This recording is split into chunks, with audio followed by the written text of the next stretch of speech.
আমাদের সাথে রাজনীতি হয়েছে 42 নম্বর নেতা অন্য দল করেছে, সে এখন সে বিভিন্ন দলের নেতা, ওই দল থেকে লিজ দিলে তাকে জাতীয় নেতা বানিয়ে দিচ্ছে।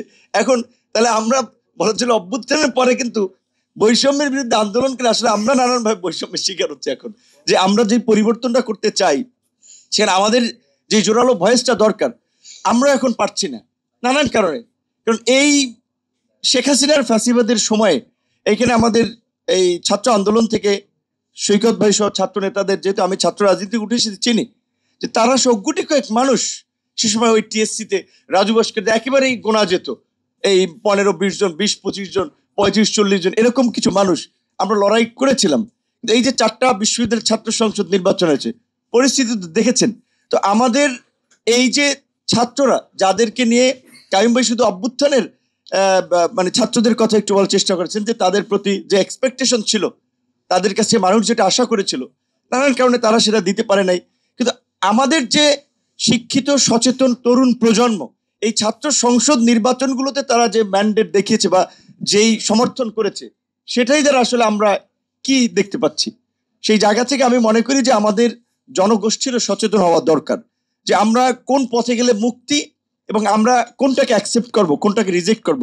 তো আজকের এই গণতান্ত্রিক উত্তরণের ক্ষেত্রে বাংলাদেশের আমি মনে করি যে এখন নির্বাচনটা খুব জরুরি।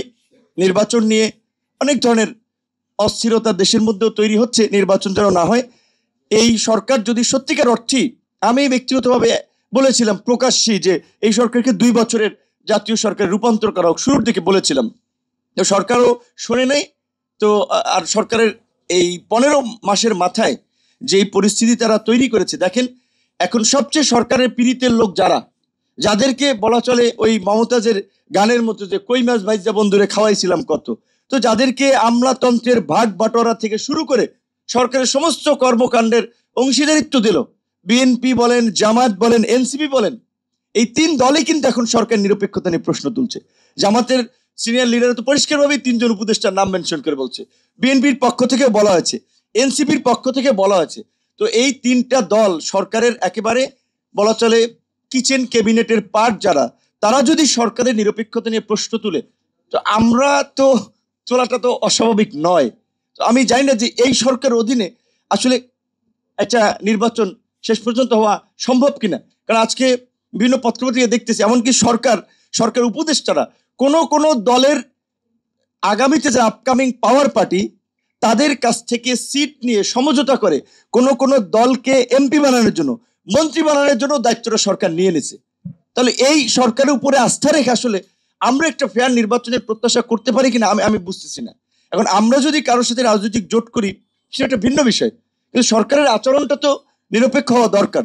সরকারের আচরণ আমরা সেটা দেখতেছি না। আমি সিনিয়র নেতৃবৃন্দ তারা বলুক, আমি যেটা বলছি মান্না ভাই, সাকিব ভাই, সাইফুল হক ভাইরা আছে, তারা আমরা যেভাবে ফ্যাসিবাদের বিরুদ্ধে আন্দোলন করেছি এই পরিস্থিতিতেও যদি তারা নতুনভাবে কোনো উদ্যোগ নেয়, কোনো বিষয়ে আমাদের সমর্থন চায়, আমরা সেটা দেব। আমরা ইনফর্মাল অনেক আলাপ আলোচনা করেছি, সরকারের কর্মকাণ্ড মোটেও সন্তোষজনক নয় এবং তারা আমাদের সাথে সবচেয়ে বেশি বৈষম্য করেছে। তো আমরা চাই যে অন্তত আগামীতে নির্বাচনটা একটা ফেয়ার নির্বাচন করুক, সেই আলামতও কিন্তু দেখা যাচ্ছে না। নির্বাচনে যেটা পরিস্থিতিতে মনে হচ্ছে যে যতটা এখন শান্ত দেখা যাচ্ছে, দিন দিন সেটা আরো উত্তপ্ত হওয়ার পথের দিকে যাচ্ছে। সেক্ষেত্রে নির্বাচনটা যদি আগের মতোই কেন্দ্র দখল, পেশি শক্তি বিস্তার করে যদি হয়, তাহলে তো আগামীতে এই বাংলাদেশ না শুধুমাত্র আমাদের রাজনীতি একটা বড় ধরনের সংকটের মধ্যে পড়বে। আজকে যেই ফ্যাসিবাদী শক্তির বিরুদ্ধে আমরা সম্মিলিতভাবে লড়াই সংগ্রাম করে পরাজিত করলাম, আমরা তাদের রাজনীতি নিষিদ্ধের দাবিতে সবাই পরিষ্কার অবস্থান নিয়েছি। সেখানে দেখেছি এই লড়াই সংগ্রামে আমাদের সবচেয়ে বড় একটা অংশীদার রাজনৈতিক দল বিএনপি কিন্তু পরিষ্কারভাবে সেটা অবস্থান নেয় নাই। আওয়ামী লীগ নিষিদ্ধের প্রশ্নে নেয় নাই। আওয়ামী লীগের যে লেসপেন্সার জাতীয় পার্টি নিষিদ্ধেও তারা পরিষ্কার অবস্থান নেয় নাই। তো আগামী নির্বাচনে যদি নির্বাচনের পর যারা সরকার গঠন করবে তারা যদি আওয়ামী লীগকে এবার ওপেন করে দেয় যেভাবে অতীত হয়েছে, তো আওয়ামী লীগ তো আগে ইসা ধরবে জোনায়েদ সাকিরে, বিপি নূরে, মান্না ভাইকে লাঞ্ছিত করবে, অপমানিত করবে, সাইফুল হক ভাইকে এবং এই ছাত্র নেতাদেরকে। কারণ বড় যারা রাজনৈতিক দল যাদের একটা বিশাল কাঠামো আছে, যেমন বিএনপি কথা, জামাতের কথা, তাদেরকে তো নানানভাবে একটু নেগোসিয়েশন করে রাখার চেষ্টা করবে। তো শুধুমাত্র অভ্যুত্থানে অংশগ্রহণকারী আন্দোলনের নেতৃবৃন্দ নয়, আমরা যারা গত এই 1.5 দশকের ধারাবাহিক লড়াই সংগ্রাম করেছি, আমাদেরও সামনে অনেক ধরনের নিরাপত্তাহীনতা আছে। এই সময় নিরাপত্তাহীনতা আছে, রাস্তাঘাটে আমরা বেরোচ্ছি, অনেকের পয়সাপাতি হয়েছে, তাদের 2-3 জন সিকিউরিটি গার্ড থাকে, আমাদের নিরাপত্তাটা কে দিবে? গত একদিনের লকডাউনে একটা ভীতিকর পরিস্থিতি তৈরি করেছে। এসপিরা ডিসিরা বলছে অমুক দল তো নিষিদ্ধ নয়, এবং পুলিশের সাথে কার্যত এবং প্রশাসনের সাথে একটা নেগোসিয়েশন করি আওয়ামী লীগের নেতা কর্মীদের নিয়মিত মিটিং হচ্ছে, বিভিন্ন জায়গায় জেলা পর্যায়ে মিটিং হচ্ছে, উপজেলা পর্যায়ে মিটিং হচ্ছে। তারা আলাপ আলোচনা করছে যে আগামী নির্বাচনে তারা কি ভূমিকা নেবে, কাকে সমর্থন করবে। এই সরকার অভ্যুত্থানের সরকার হয়েও আওয়ামী লীগ এবং এই ফ্যাসিবাদের প্রশ্নেও একটা জোরালো অবস্থানটা নিতে পারে নাই। কাজে এরকম একটা হজাবরলা পরিস্থিতির মধ্যে দিয়ে নির্বাচন হয়ে গেলেই একেবারে আমরা মানে স্বর্গে চলে যাব এবং সব সমস্যা থেকে পরিত্রাণ পেয়ে যাব, এইটি আমি মনে করি না।